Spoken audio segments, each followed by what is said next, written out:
Put it into vole holes, and the pests will quickly disappear from your garden. Voles can cause serious damage to plants even in one night.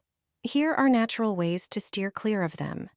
Voles do not dwell in houses or basements. They only forage in the garden. In the evening and at night, their presence is indicated by holes to their tunnels in the ground. Voles eat seeds, nibble on plant roots, flower bulbs, and even the bark of young trees. The first method involves walnut leaves. Simply pluck fresh leaves and insert them into the vole holes. Walnut leaves contain juglone, which repels mammals. You can also insert twigs of black elder into the holes dug by voles. Decomposing parts of black elder emit hydrocyanic acid, which acts as a deterrent to rodents. Other deterrent substances can be found in your kitchen cabinet. Fresh garlic emits an intense odor. Peel a garlic bulb, crush it, and place the cloves into the underground tunnels. Another natural repellent is a popular spice. Cinnamon can be found in almost every kitchen. Pour half a package of ground spice into the tunnels. If you don't have cinnamon on hand, another spice will work as well. Cayenne pepper will work perfectly. The spice has an equally intense odor that repels pests. These are natural and inexpensive tricks that will effectively drive voles out of the garden. Plants and crops will be safe. Since I've been having back problems, I've been using a broom for planting. Also, prepare some empty bottles. You'll see that planting has never been easier.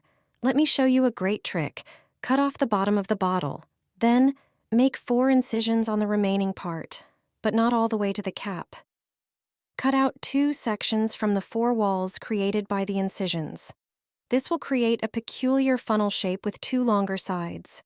Repeat this process with the other bottles. Cut off the bottoms of each bottle and make similar incisions as with the first bottle. You'll find that the longer these 2 sections are, the better. Get a broom or a brush ready. It can be an old one or something you don't use. The longer the brush, the better. I happen to have one like that. It's important that it has a pole attachment. Get rid of those synthetic fibers, remove them all, or at least the outer ones. Place the first bottle edge onto the brush. Ensure that the longer sides wrap around the brush and the bottle's edge is beneath it. Attach the bottle to the brush using hot glue. If you're using a wooden broom or brush, a staple gun will suffice. Attach the subsequent bottles in the same manner. Since this brush isn't too long, 4 bottles were enough. And there you have it. Attach the pole and head to the field. Take the bulbs you're planting. Mark the holes with your bottle brush. The soil should be well loosened. You don't have to bend over to mark the planting spots. Place the bulbs in the holes and cover them with soil. And that's it. You can make such a marker yourself in a few minutes, and it will be just what you need. Brilliant, isn't it? And this method works well when you have limited space in the garden, but still want to grow beautiful carrots without thinning. Let me show you how to prepare these containers for planting. Peel off the seal of each container, but don't throw them away. Pour some water into the bottom. You can do this indoors under the tap. After a while, they'll soften. Then you can make a hole in each compartment of the container. Once they dry, they're ready to use. While the containers will soften in moist soil, this method is good to start with. The seals will serve as bases. Fill the containers with soil. Take carrot seeds. The best ones to use are pelleted seeds. They're larger and easier to handle. I happen to have regular ones. You can also use this method for parsley or radish seeds. Place 1 seed in each compartment. Press them into the soil. Sow carrots into all the containers this way. Take the prepared containers to the field. If you have raised beds, this method works perfectly. Just line up the containers next to each other. I have 10 of them, so I'll arrange them in 2 rows of 5. Cover with a layer of soil and firm it down. You can also lay out the containers in rows and plant onions between them. This will ensure exceptionally successful yields.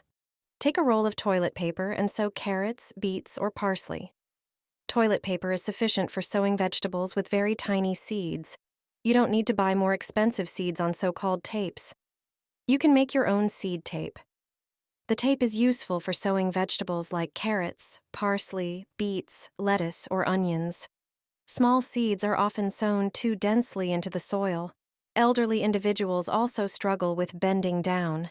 Using seed tape makes sowing easier. So, take a regular roll of toilet paper and compare it to a store-bought seed tape. It doesn't have seeds on it yet, but that's about to change. Unroll the paper and fold a few sheets. Once you have a substantial amount, lay them out on a table or countertop. Grab a spray bottle filled with water and moisten the spread-out paper. Its whiteness is an advantage, as it makes the seeds visible. The seeds will stick to the moist paper. Therefore, spray the paper evenly. It shouldn't be too wet or it might tear. Take the seeds. I have carrot seeds, but as I mentioned, they could be seeds of other vegetables. Sow them on the paper. Since they are visible on the paper, you won't sow them too densely, and you won't need to bend down. Most of the sewing work will be done now. Fold the paper with seeds in half and gently roll it. This homemade seed tape costs next to nothing, excluding the price of the seeds, of course. Now, all you need to do is go to the field and lay it out. Then cover it with soil, and you're done. In this case, carrots are sown. I don't have to spend hours bending down or endure the chill of the spring wind. I always keep such a clothespin in the shower. I attach it to the shower head or the shower door. It has a brilliant application that most people don't know about. Friends laughed at me when they saw clothespins in my shower, but when they learned the reason, they started doing it themselves. Thanks to them, a regular shower gains new functions. You can attach it to the shower head or on the side glass doors. It's important for the clothespins to be wooden. They must be made of absorbent material. That's why plastic clothespins won't work. Prepare about 3 such clothespins. Then take natural essential oil. I recommend eucalyptus oil. It's known for its antiseptic, antibacterial, and anti-inflammatory properties. It also has a warming and stimulating effect. Used in aromatherapy, it helps alleviate symptoms of colds, coughs, and respiratory infections. It facilitates breathing. Just generously sprinkle the clothespins with it. Then, attach them under the shower. It's important that they're in places where steam is generated. It will be the carrier of this scent throughout the shower cabin. A morning shower will also be an aromatherapy session thanks to them. This cheap and simple trick is brilliant.